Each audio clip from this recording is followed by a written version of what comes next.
Hey, welcome to Horns Up, and this week let's get straight down to the chase. We have Gutslit on the show. Yeah, a band whom we've been trying to get for such a long time, even though they live in the same city as we do. And I think that's the problem with, proximity, right, in a way. But yeah, man, really kicked to have our first guest of this year, Gutslit, the brutal Sardar himself. And his posse of, motley crew. Or his motley crew of other band members. Yeah, shout out to Kaushal, shout out to Aaron, and shout out to Vignesh. Yeah, man, it was a really fun conversation with them. Not really what I expected to be talking to, like a brutal death metal band. Yeah, and we actually recorded this just before they were supposed to take the stage for Scarfest. And we told them that we won't be doing an introduction, etc. So to pretend that it was 2020. So there are lots of jokes about time travel. Just be prepared for that. Otherwise, it's, as Gutslit described themselves, it's fun and it's brutal. Here's Gutslit. Alright, and here they are with us. Gutslit, the entire band is here, man. 4 people. You want to quickly introduce yourselves? Hey. What's up? How you doing? You do know it's audio, right? So nobody can actually tell who's saying sup, who's saying hey, etc. Kaushal, Gurdeep, Aaron, and Vignesh. Who's the brutal Sardar? Yeah. So hey guys, this is Gurdeep here. I'm also known as the brutal Sardar on stage. But yeah, I'm quite chill as a person as such. There's no brutal as such. Okay, cool. So primarily the reason why we really wanted to talk to you guys was over the last year where we've been doing this podcast and talking to a lot of international bands as well as Indian acts, etc. The weird thing is, on the international people, all of them whom we've spoken to, and this includes musicians, this includes producers, etc. Somehow, documentary guys, somehow the one common link that connects them to India is Gutslit. And if I may quote, I mean, this is not blowing up steam and stuff. Yeah. Literally, they go like, "Oh, you're from India. You know Gutslit, right? Oh, you know Gurdeep." So I think one of the things Animesh and I decided was like, we have to get you guys, and we're really glad to have you all on the episode, man. Cool. Thank you so much, guys. So the question that stems from that is, honestly, and this one question can basically be the entire podcast or the entire duration of our chat. What does it take for a band to essentially become the gateway band for other people into a country's scene or a country's, you're almost going out there and representing India, or you're being the face of the Indian scene, which 10 years back used to be, say, Demonic Resurrection, and it still is to some degree. It still is Kryptos. But now there is this new name, Gutslit, which is not new as such to us, but you guys have clearly made a mark. What is the kind of effort that you guys have put in over all these years to make that happen? So I have all the answers in my head, but I'm just thinking what to say and what not to say, because I can say a lot. But honestly, what it takes is, I guess, just a day at a time, a song at a time, and it's a show at a time. So you just build on from one gig to another, one city to another, one country to another. So it's just like from one year to another. One of our songs is named that. So it's basically just a step at a time, man. I mean, and there's no looking back, because you're just gonna go ahead and keep on playing and doing what you love. So when you love that, you're gonna just keep on pushing yourself. Yeah, I mean, I've seen, to be honest, the evolution of Gutslit, really, because I still remember watching you guys play in a small nightclub in Andheri East. There was no stage. I think it was just basic backline, playing through amps and stuff like that. And I vaguely remember the lineup. It was Reptilian Death, you guys. Yeah, Prateek's first show. And that was the thing. Prateek, I think, played back to back there. And everyone was talking about, okay, Gutslit got a new guitarist now. I think you guys were still touring for Skewered in the Sewer at that time also. Yeah, and I was like, oh wow, what's going on with these guys, man?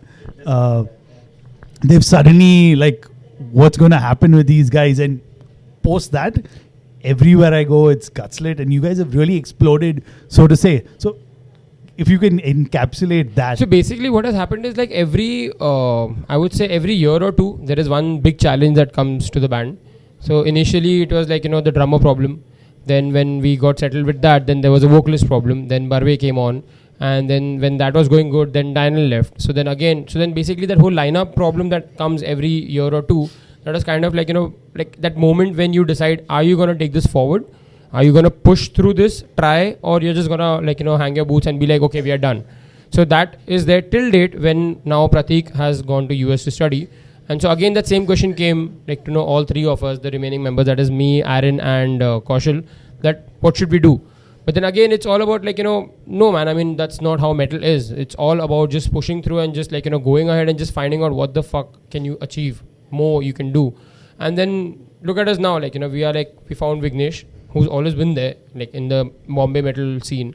And when he just came up on board as the guitarist for Gutslit, like, filling in for Prateek now, it's brilliant. Like he's doing an excellent job at it. And it's just like all the hiccups, all the challenges that come across in terms of lineup changes, we've just like, powered through all of them. So the larger question behind this again, is there a vision to this build? Because, when you think of this as not a business, but think of this as a brand, right? If you were to ask somebody, hey, where do you see this brand 10 years from now, right? Are you guys thinking with that kind of a vision?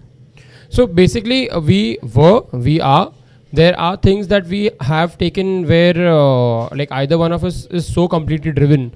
So like me and Aaron like being there since like a long time. So it's like either one of us is like completely driven, and we have this kind of a thing that we want to be there at some point. Like, okay, like, we want to play this festival. If I am talking like subjectively, that I want to play this festival, and suddenly I have this dream, I'll be like, Aaron, I want to play there. And it's just like a random thought, and we'll be like, okay, let's work on it. And there are times when I am down and like, Aaron will be like, bro, I want to like, go and play this country. I want to randomly tour with this band. And I'll be like, okay, like, let's just give it a shot. Like, what the fuck, like, what max to max, what will happen? Like, you'll just put in a word out, and then they will like, find out, like, finally decide what they want to do. It's like how you do every year.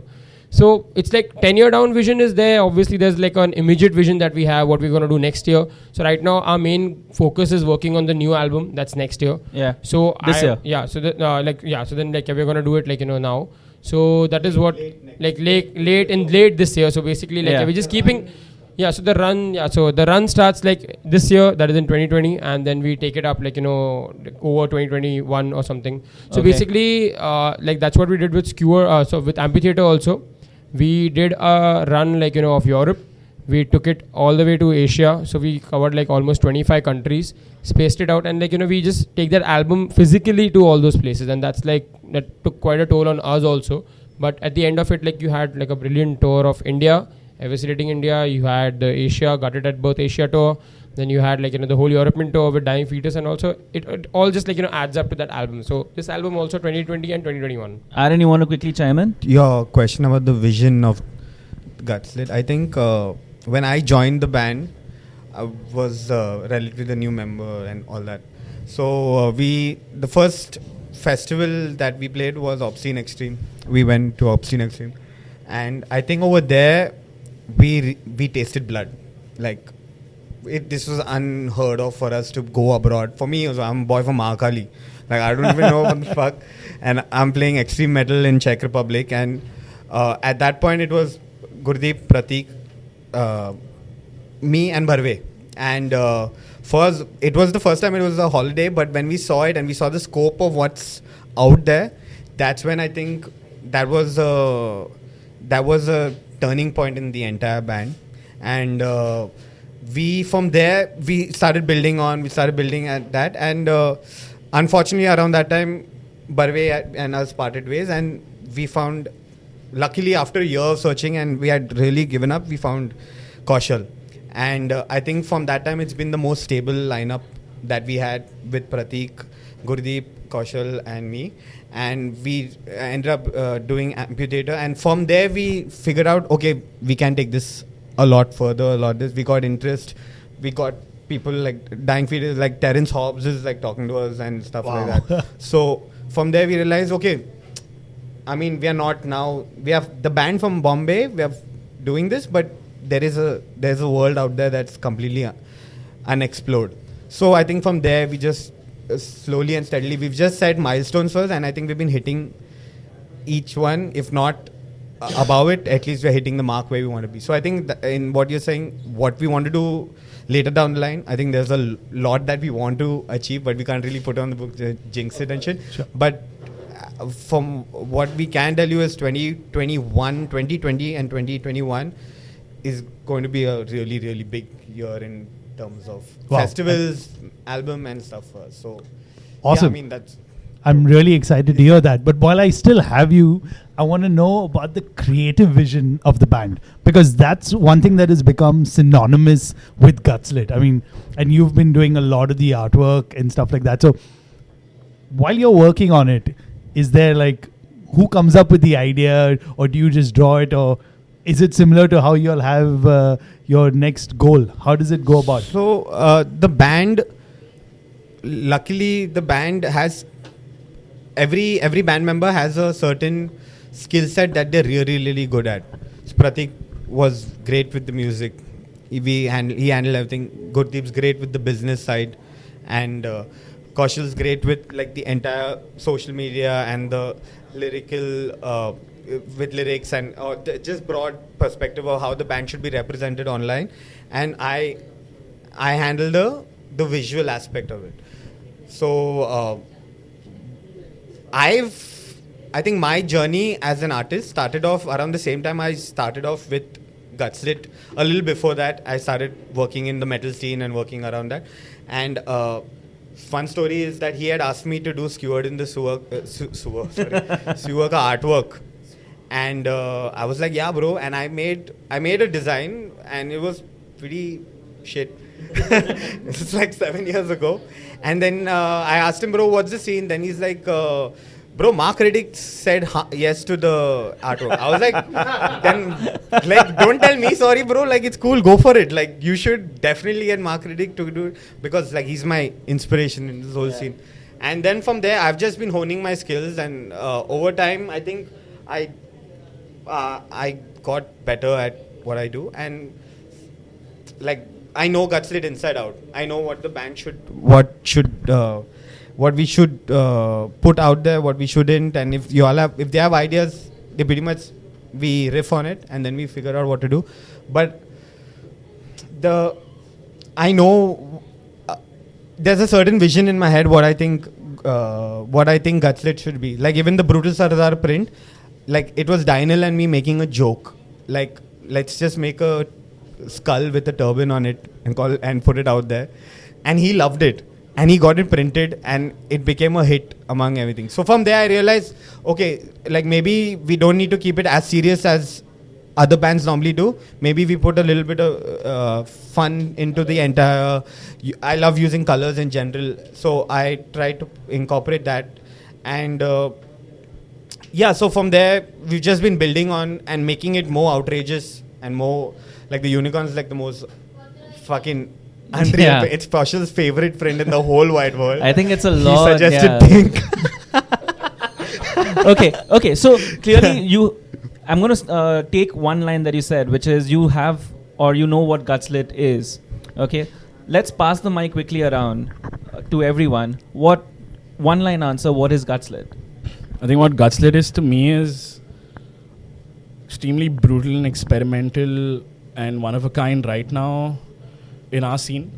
Okay. Which makes it a lot more fun for me to even pick up the stuff in the recent past, you know. All right. That was Vignesh. Aaron, yeah. I think Gutslit for me is the most fun people writing the most brutal and angry music that we can come up with while just having fun. That's cool. what I think the band is. All right. Gutslit for me has always been a fun band. It's something that I want myself to enjoy and people to enjoy. That's it. Well, I think I'll put it a little more simply. Exactly. But I think sonically it's a mixture of brutal death metal meets grindcore. So it's I would describe it as, you know, brutal death grind around that space. But at the same time having the fun element as well. So all of you have said fun, and all of you have said brutal. Yeah. Right? And this is without even premeditating the answer or anything of that sort. brutal and fun, those are two words that anybody who's in this metal space would want their bands to be, right? And which is why you have 1,000 bands springing up in every city around the world, almost on a weekly or monthly, daily basis. However, most of them don't have a 10-year run, don't go beyond the city, don't go beyond the local gig, right? Of course, there's hard work, but what's the other X factor that all these other bands seem to be missing out on? The turban. I love the modesty. No, but is it literally the turban? And I don't mean it as the turban, but I mean it in terms of view. And I'm sorry I'm singling you out over here, but what I really admire Gutslit for is the fact that there is a clear business vision behind it. It's not just about the music, and of course it is at one end, but there's this entire ecosystem that's been built around it. How much of that is required in today's day and age for a band to be successful? See, honestly, if you are doing this, just for the love of it, how we are doing it, you need to have a practical aspect to it, how you're going to sustain it. Because we are not, all of us are not full-time musicians. We are not, this is not like a Bollywood project where you're, you're touring the world and you're, getting money out of the sales and record deals and everything. So this is something that you need to understand. This is a passion-based project. And every passion-based project needs a strong backing. So either you do it, in your day job, or where you get the money in and you pump it in here and you just live it off like an expensive hobby, or you try to turn this into a thing which is self-sustainable, if not something that you can reap out of, you can maybe pay your bills or your daily bills out of. But this is something that we are working on. That ecosystem that you mentioned is basically a self-sustaining model that we are working on, that you need to produce music which is obviously liked by people and yourself first, and that you sell in terms of CDs and streams and online streams and everything. Plus there's an aspect of merchandise that you attach to it. You be creative there, and you obviously have a whole thing where you make money out of it, plus you give something for people to take back home apart from just the music. So it's like a multiple dimensional thing that you need to work on. It has to have that visual aspect, as you mentioned. It has to have that whole music aspect, which is also very important. So that balance is the crucial balance that you have to have if you want to take anything which is passion based and you want a self sustainability in it. So that's what we want to do. We don't want to just keep it just pumping in money and getting no sense out of it. So the turban does help. So one of the larger thoughts that I've personally had about Gutslit is this entire vision, this entire secondary ecosystem side of it, which I think is something that's missing from most of the other bands in the scene today. And I just don't mean our scene, I mean in most music scenes everywhere in the world, is the fact that somehow there is a confusion between the moment you are an artist, you expect people to come and see you, right? There is a sense of entitlement.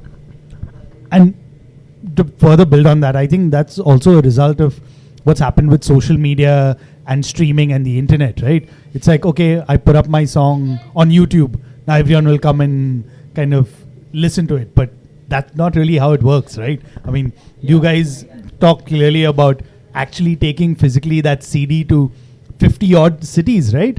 25 countries. Yeah, 25 countries and far more cities. But why would you do that in a day when you could easily just upload your music on Spotify? See, that's the whole difference. So basically, or even the entire merchandise story that we've heard now, right? That the fact that you make sure that your merchandise is available, or the fact that you make sure that people know it's a Gutslit gig. So honestly speaking, see, if you're going to talk about a city in South Korea, they are not going to just randomly wake up one day and Google brutal death metal bands in India. You're gonna go to some far off place in the northern Germany, forests and all. They wouldn't even bother where India is. Honestly, most of the people who we met, they were clueless where India is in Europe. I'm talking 5 years back. It used to be there were people who where is India? Is it Pakistan? And we're like, no, because Yeah. that time Pakistan No, was the thing you're absolutely which had right. bombed, like that said Yeah, 9/11. yeah, yeah. Sorry, 9/11. So Yeah. that had happened. So then that whole thing was like, like it's the big thing. Oh, like you're from a terrorist country or whatever, and you had to actually that time you had to actually clarify that you're not from a terrorist country, and now you have to clarify you're not from a rape country also. So that apart, like the whole point is that you need to be out there physically. Like the reason we are playing shows in India also is because you want to go out, play shows, obviously because you love your music, you want to play it on stages, bigger stages, better stages and different cities. You want to travel as a band, but that's how you initially or basically get out there and you make people build fans, and that's how you build fans, and you get a new crowd in. Because the local scene, the local people, when they come, they see an outstation band, they obviously are curious to see what it is and how they are. And then you may be out of the 300, 400 odd people, you might win 30, 40 hearts, or maybe all of them if you have the turban. So that's how, so basically that's how it usually happens. So that's the answer of your question, that you need to go out. Just streaming doesn't help. I mean, honestly, when we played all these countries, there were so many bands that we met. They were so good. Like meeting an Indonesian band by the name Viskral, they were at par with, I would say, musically at par, with Suffocation. They were that good. Wow. But they're a small band from Indonesia. They are working hard. Honestly, they're kids. They're really working hard. But we wouldn't have known them if we wouldn't have gone there, or they wouldn't have come to India. So we went there, we saw them, and we were blown away. Honestly, all of us were blown away. It's like all the 4 members in the band. So that's how it happens. That whole exchange, that whole discovering new bands. For us also, when we're on the road, we discover so many big bands who we haven't heard of because they're big in their country, or they're big in their scene there in Europe or in Asia. And suddenly you're like, wow, there's a band with this name and that genre, and they do this on stage. Wow, that's amazing.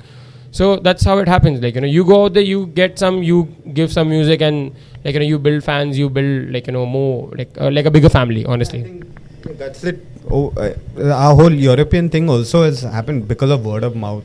Initially, we did Obscene Extreme, and I mean, as cliche as it sounds, the turban was a very big factor in them seeing what the fuck, there's a guy with a turban, and we would walk in the campsite and one guy literally yelled out Taliban, but we laughed it off because we know what's related to. But then there were other people who came and said namaste and all that shit, and they were curious to know. So from the first time, I think we had a great gig. We played a few other shows, and from there we just built we made some contacts, sent out our stuff, but people over there started talking about us, and they would message us, and that's how the second time we went and we played Brutal Assault, and then we've just built on word of mouth from there. So you have to literally go and hustle and put your shit out.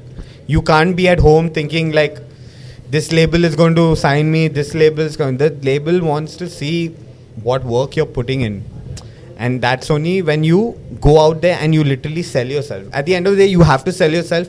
As you can be as elitist as you want. You can be as pure that I don't want to do all this.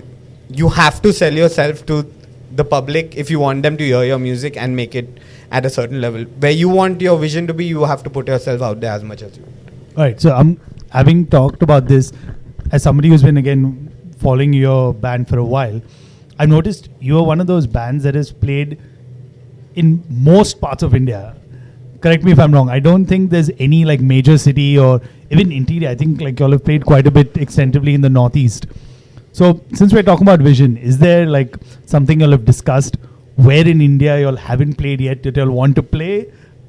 Yes, Eviscerating India, Godless, Gutslit, we're hitting a bunch of new places. It's going to be fun.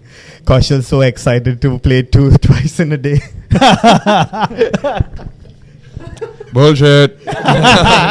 No, honestly, I mean, we did the last Eviscerating India and it was really great. We did 9 CDs. Godless and Gutslit. So double duty for me every single day. It's quite challenging. But yeah, we hit up 9 cities, and this time I think it's bigger, and we're going for it's more ambitious. So yeah,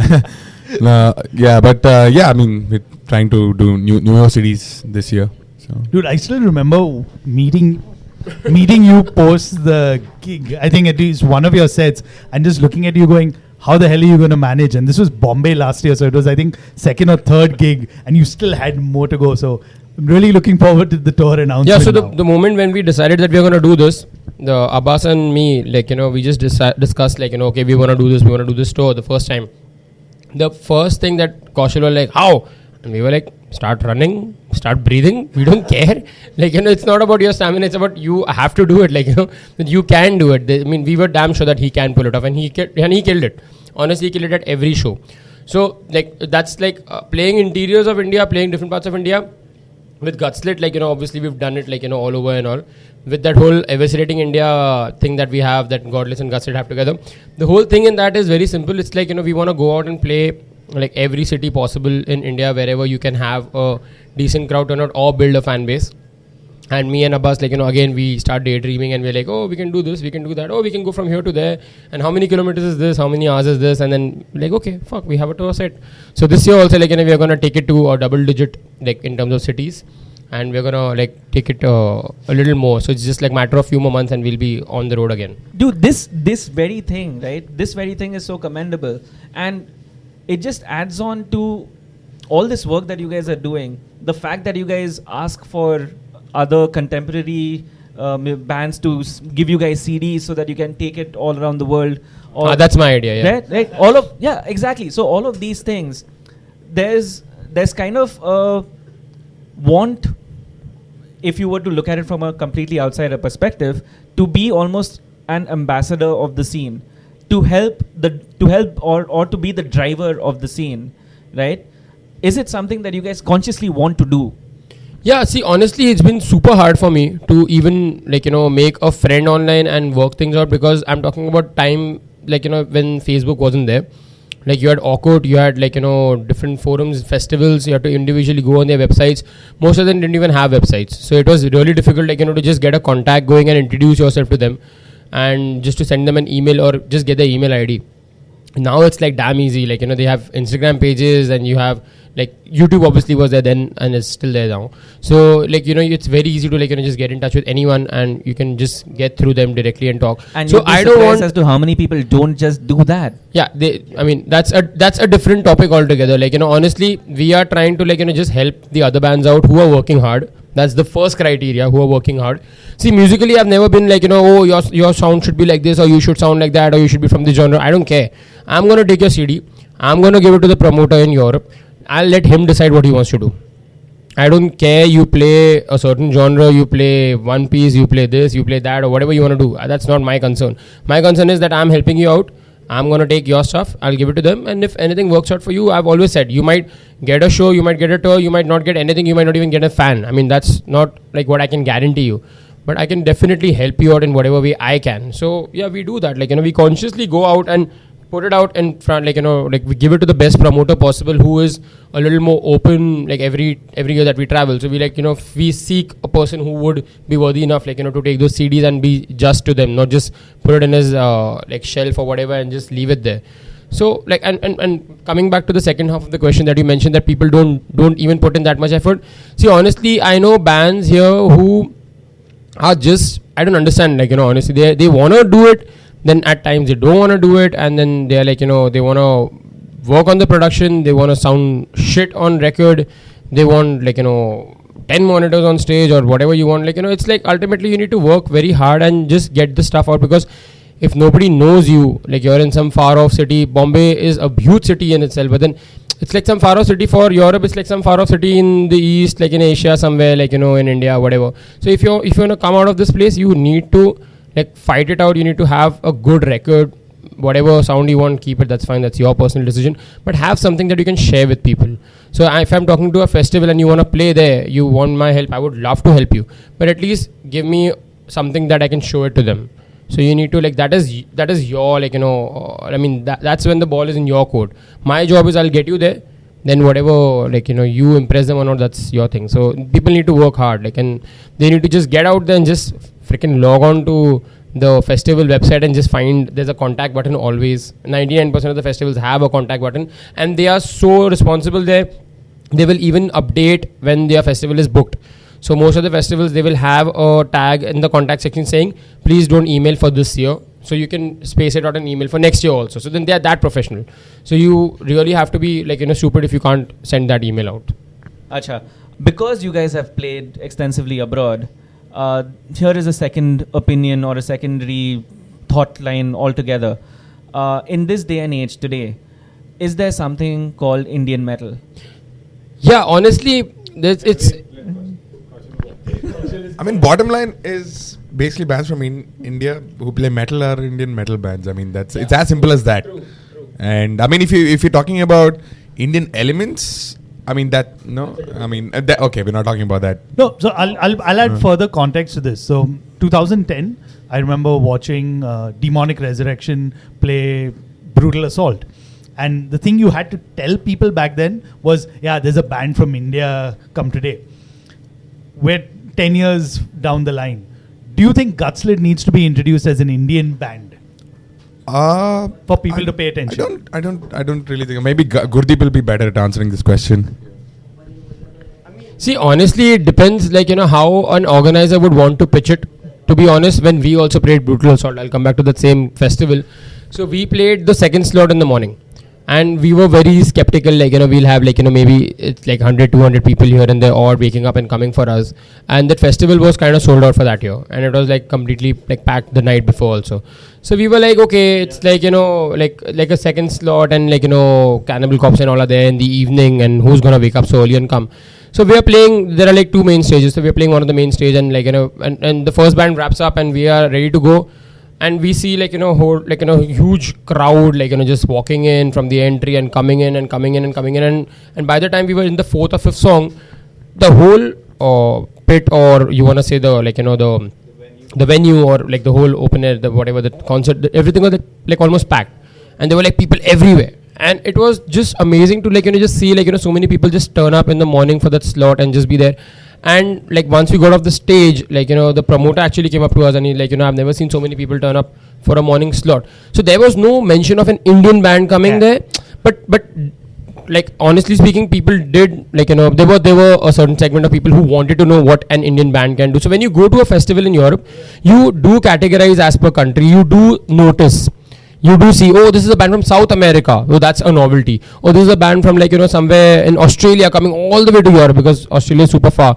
So the same factor comes from India. It's not India is completely wow, but obviously there's that little unique touch that you have, that zing. Yeah, I mean, in Obscene Extreme, I think this year there were around 60 countries or something, right? Exactly. So yeah, so basically, I mean, it's just great that there are so many bands representing so many countries. So and in places like that, it's more about look at all these bands from there's so many different countries. There was a band from New Caledonia this time, which is a tiny country near Papua New Guinea, above Australia. So I mean I didn't even know where the country was. So basically, when you go to a place like Obscene or whatever, it's just great to know, okay, these dudes are from here, these dudes are from here. It's just good to know that this kind of music exists over there. But, I mean, the other aspect of it is, I mean, it's about we're also talking about maybe it can be used as a gimmick. I don't think that really exists. I mean, if you're good, you're good. If you're bad, I mean, if you're not good, you're not good. It's just, but we don't, personally, as a band, we don't really use that as a as a gimmick. Because honestly we're just like any other band out there with regards to how we do things, or basically broadly we don't really try to use our Indianness to sell.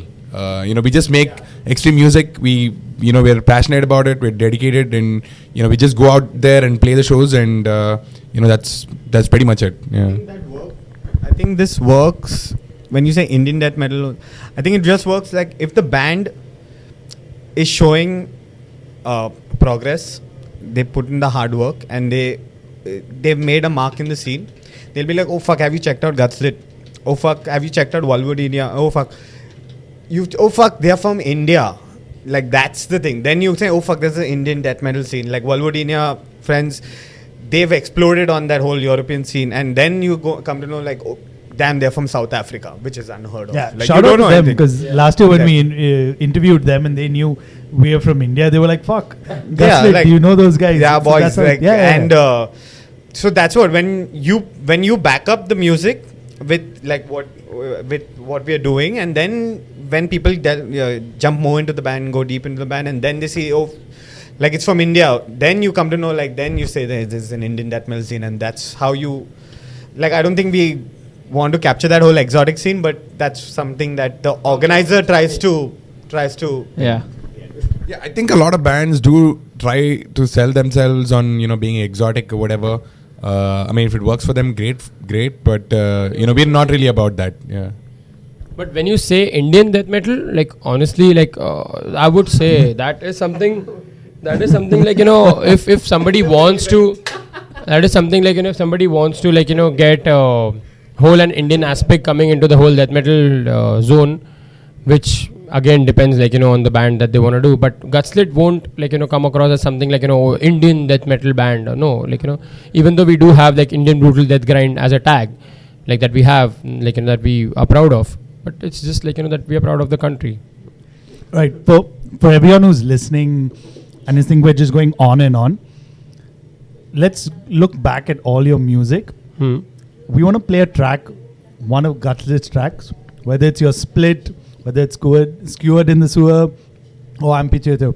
Which song do you think represents the Gutslit sound, and why do you want us to play this song? I guess everybody will have their own answer to it. As of now, I would say. Okay. As of now, I would say, like, if you wanna enjoy Gutslit and you wanna hear the whole brutality aspect of it, there are two songs that come to my mind. One is Broadway Queen and one is Necktie Party. So those two songs, like, you know, kind of define. So I let the boys choose whichever one they wanna do. Let's do a vote out. Let's do a vote out. Okay, let's do a vote out. So I was a fan of the band before I joined the band. And now you know. But yeah, I was a fan for the longest time, and I clearly remember watching these guys in Bangalore on Counterculture. That was one of the shows that I think these guys absolutely killed it. That was the lineup with Barwe, Gurdeep, Aaron, and Pratik. Yeah, yeah, that was Pratik. So at that point of time, I think, you know, Gutslit was more you know, brutal death metal. At that point of time, they were playing Skewered in the Sewer material. And so that's how I got introduced to the band, and that, you know, that's I started. I mean, I knew the band because of the album, and you know, they were touring for the album. So I mean, that's how I got to know Gutslit. So I've got some memories attached to it, and so I mean, I think that was pretty definitive in terms of Gutslit's like evolution, or like just sort of people getting to know what the band was all about. So. Yeah, and obviously Amphitheater is a. Which song? Oh, You haven't yet chosen the song. song. I don't know. So you have the, you know, that's. I don't know. Like probably Awful Barter, maybe. Yeah, Awful Barter. That's a pretty good. I like that song. I think from Amphitheater, my favorite song is Blood Eagle, and from Skewered, my favorite song would be Atrophic. So Okay, cool. yeah, I mean, Animesh will say the full name of the song. and yeah, Atrophic cranial disintegration. Whoa. So for me, I think it's from Amphitheater, it's from one year to another. I think that's got a mix of everything. Yeah. Thankfully, nobody said that. I'm so happy. Which And- then puts us in a dilemma, because either we end up playing each and every song, or I we think just should play one song. Is from there- one is year there to song? another. We'll let the new word decide. From one year. Ooh.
All right, let's wrap this up. Last question, and this is for all four of you. So take it individually. So far in your Gutslit lives, okay, or so far in your lives. Let me finish the question first. Then you can decide who wants to answer. Okay, but I need to get all four of you to answer this. This is really, and trust me, this won't be anything high or complex or anything of that sort. Let's make this fun. The best moment in your Gutslit life so far. Living in 2020 while being in 2019. Dude, I've never time traveled before. He's gonna edit that. No, we'll be upfront with it. No problem. I've spoken a lot more shit and they've not edited it. Nobody edits it. The whole interview will be Okay. we're in 2020. Okay, all this part is gonna be edited. I like how he's producing it. Yeah. Go for it. Dude, it's been too short, but I think it's obvious it's NH7. Like, just the moment where, like, I wasn't expecting too much craziness, to be very honest. I was just like, yeah, I have to prepare, I have to, like, warm up, I have to be ready.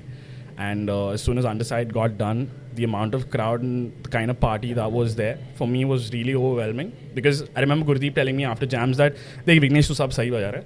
Ek kaam kar, tu stage presence kuch maa chudane ka. You just stand and play properly, you're playing perfectly." But the energy that was produced that day, I lost my shit.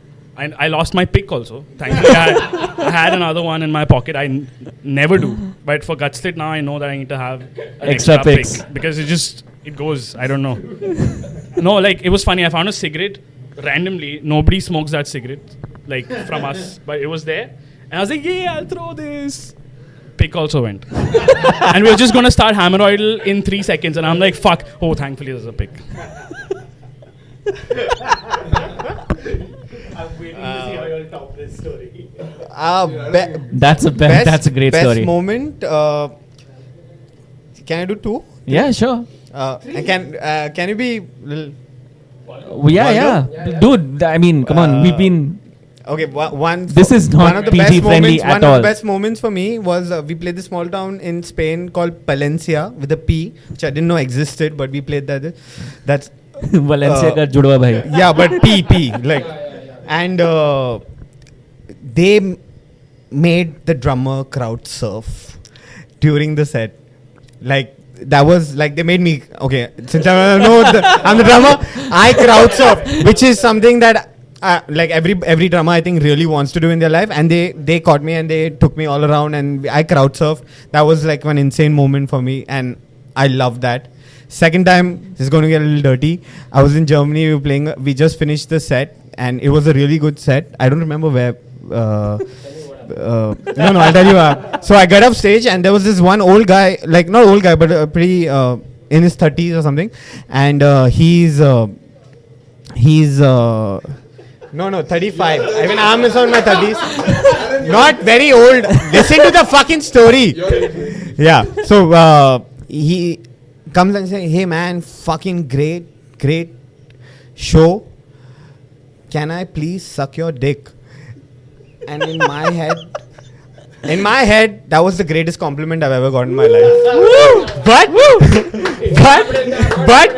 What happened after that? I said, "No man, it's cool. Like, thank you. You can take a stick." And yeah, but yeah, I mean, that was one of the greatest moments ever. And then, and also then, for me personally in India, playing NH7, which is unheard of, Gutslit will ever play NH7. That crowd and our set, that was like one of the best moments ever. So The moment you guys were announced for NH7, blew my mind. but yeah, for the audience and like for Peter and me, we were discussing, it made perfect sense. At least two.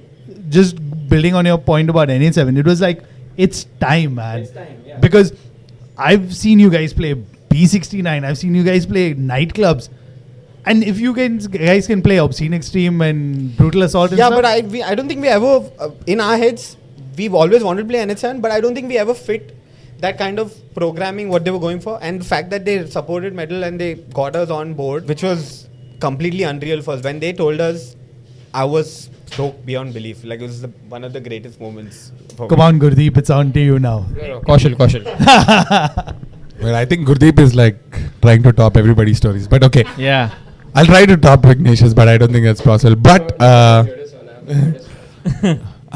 so this is my first tour abroad with Gutslit or with like any band. Like it's first time, 2017, Germany. I think our first show that we played was at Death Feast, and so this Death Feast is this festival organized by Lucas from Stillbirth. Happens in Andernach, Germany. So I think it's a 3-day festival. 3-day festival. So there from the first day, I think we were supposed to play the second day or something. So day one ends, shit gets crazy, everybody's drunk, whatever. But I have to tell you, I saw more dicks and butts in one night than I ever did in my entire life. It was beautiful. Yeah. both. A lot of dicks and a lot of butts. Yeah. And just bunch of naked people, I mean, just streaking out from the darkness and yeah. Are you sure you were not at Obscene Extreme and you were actually at Death Fest? No, yeah, I was at that. I mean, yeah, we were. I mean, I was at Obscene Extreme. This was the band's second time, and I saw a lot of dicks and butts there as well. But this was my first experience, so yeah, it's memorable. Okay. So why do I feel now that all stories are about dicks only? Aaron almost got his dick Ignatius sucked. wasn't. Yeah, from the heart. Yeah. So basically, Aaron almost got his dick sucked by a guy. Kaushal saw too many dicks and butts. So I have like this one weird story that happened. So we are sitting at Obscene Extreme. We're having a beer. Like it was, I think, so me, Aaron, Kaushal. I don't know whether he was there. But yeah, anyway, we're all sitting here, and we're sitting like with a bunch of like friends from Europe only. Suddenly, like this drunk German or some guy, like he comes up. Yeah, he comes. Like, so we are sitting like in this bar, like in a beer tent. So we have like these community tables where anybody can just come and join you, and we are just drinking and having a good time. Suddenly this guy comes and he's talking to us. He shakes our hand. Yo, you're from India. You're the band Gutslit, and we're like, yeah, I'm a big fan of yours. He talks for us for like 2 minutes in like a full hyper mode, like that he's had a couple of beers and a couple of blots and all, and he's super high. Gets up, pulls his pant down, takes his dicks out and whacks it on the table and says, I love you guys, and this. And then he tries to shake our hand and we're like, namaste, and then. So yeah, that's like the weirdest thing that we've seen. Oh, also there was one more weird thing. Obscene Extreme, we are watching a band, and Pratik, I guess, he's almost asleep. And there are these bunch of, they look like Irish people, like super tall and like fair guys. They were Germans. Oh yeah, so Germans. So there are these 3 guys and a girl, like just sitting there and watching a show, and it's almost like 11 o'clock in the night, and it's like the band is like just killing it on stage, and it's like an amphitheater kind of a feel. So everybody's sitting on these benches. So we're just sitting beside them, and Aaron is right next to them, like hoping like to try to get to the girl. Something or the other might happen. Somebody, it's like finally he might get a girl to suck his dick. But so then suddenly one of the guys gets up. The girl gets up. The girl gets up. She removes her jeans, her panties, and she sits on top of the guy, and she just pees in his mouth, and he drinks all of it. And we're like, okay. And we're like, wait 1 second. Not I hate God. No. No. It's not a question. It's just an observation. You guys do realize the starting point of this entire last 15 minutes. I told you it's a fun band. Okay, cool. Was most memorable moment. Yeah. See, that's what I said. Favorite memorable moment. I said it's like kind of weird. I did mention that I have the weirdest memories. The most memorable, weirdest memories of my time with Gutslit. And this is absolutely fine. If this is memorable for you, we support it. No problem whatsoever. Yeah, man. And we also had like an all-girls mosh pit once in Pune. So that was fun. Aaron was quite happy. He couldn't see any one of them from the kid. In general, for Gurdeep, me, and like, it was that first time playing Obscene. It was unreal. Like, there we also started with Punjabi MC. We did our intro track as Punjabi MC. I mean, people got a little bit into it, but then we stopped doing it after that. It was just that one time. Kaushal would have killed us if he was in the band at that point. But it was unreal. Like, just the fact that you were in Czech Republic playing this kind of music, awesome. And like never thought about stuff like that. So I think that's something that okay, clearly when you guys said fun and brutal, that is what you guys are. Thank you so much for doing this with us at the moment, and thank you for doing whatever it is that you guys are doing, because you guys are truly doing something that's really commendable, and yeah, full power to you guys, man. A big horns up from Peter and me to you. Thank you so much, guys. I love 2020. Yeah, 2020, the year of Gutslit. I'll leave it at that. So quickly, use this as a platform. Do you guys want to plug your social media or your site or something of that sort? How can people find you?